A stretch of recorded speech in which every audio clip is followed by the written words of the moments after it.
Bengals in their 2021 NFL draft.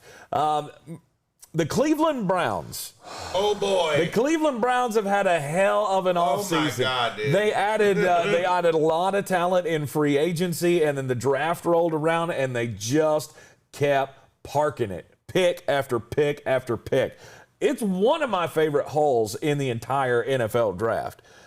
With the 26th pick overall, they took Greg Newsome II, the cornerback out of Northwestern, because in my belief, it was just he was the best guy on the board. 100%. He was, and he filled a need. Yeah, and I had him as my third-rate cornerback over Caleb Farley. I did too.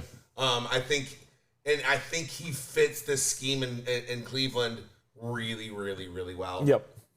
They're just honestly the pick of the absolute draft, though. Steal of the draft was with a 20th pick in the second round. Jeremiah Owusu-Koramoah, who we had 100% first round grade. Unbelievable pick. Yep. And just the fact that Jeremy had to put an A- up on the Cleveland board is so funny, and I love it. The minus should actually have Baker Mayfield's face on it. That probably should have been it. Yeah, that's probably the only thing. And look, and Jeremy's just over there stewing in his own.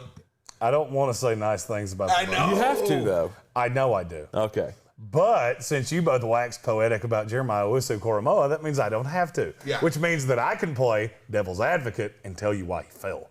And the reason is because a lot of teams don't know what position he plays. There are a lot of teams that thought he has no role in the NFL because they don't know what position he plays. He's too small to be a linebacker, straight up. In a 3-4, he is not a fucking linebacker. Now, can they scheme this? I'm going to tell you something I had said to me over the weekend. I'd never thought of it, and it's kind of interesting to me. Do you know where there are people in the NFL? What position do you think Jeremiah Owusu-Koramoah plays in the NFL? Outside linebacker. You're drunk. In a 3-4, he'd get washed out like a. I think he could be moved to safety. Safety's a possibility. Yeah. Slot corner is what I got told by a scout that knows more that has forgotten more than I've ever known. Mm-hmm. Well, I mean, this dude's been in the league for 30 years, and he said, "I think he's a slot corner."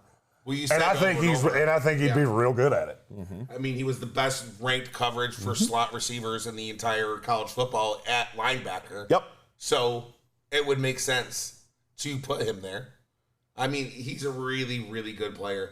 The thing that the Anthony Schwartz thing to me was a little surprising because they are deep at wide receiver. I'm just gonna straight up tell you this: the Anthony Schwartz thing is the reason this wasn't an A by itself. Yeah, because you took him too high. Yeah. Oh, he ran so fast. So he's fast. He's not a receiver. With them drafting, he's a track guy playing football. Now, is that a luxury pick that you can have? Yeah, but Baker Mayfield doesn't have the cannon to really use Anthony Schwartz to the best of his ability. So, and I never in a million years thought he was a third-round pick. Is there anybody out there that, I mean, I've heard some things about that, the fact that they drafted Anthony Schwartz in the third round, that could possibly mean that Odell's somehow on his way out of here. That's a dumb take because they have nothing to do with each other. Yeah. Anthony Schwartz is a slot-only receiver. Okay. If it should scare anybody, it'd be Jarvis Landry. Okay. But I don't think it has anything to do with it. He's a decent route runner. He just has really bad hands. Yeah. Like, really bad. And I know he screamed up the draft board because he ran so fast. I get it. Stephen Tao in the comments said that's why John Ross was a letdown. Anthony Schwartz could be John Ross 2.0 because they remind me of each other a lot. Now, Anthony Schwartz is a better route runner. I'm not sure John Ross didn't have better hands. I didn't love that pick, but they made up for it because they got Demetric Felton with like the 211th pick in this draft. Yep, the utility player from UCLA, 211 overall in the 6th round. That's your best value for them. That's one of my best values of the draft. That's a guy that I can tell you definitively there were teams all over. Now, why he went away, I don't know. Are there medical things? It seems like every player I've gotten a definitive answer on why they fell, it was something medical. Right.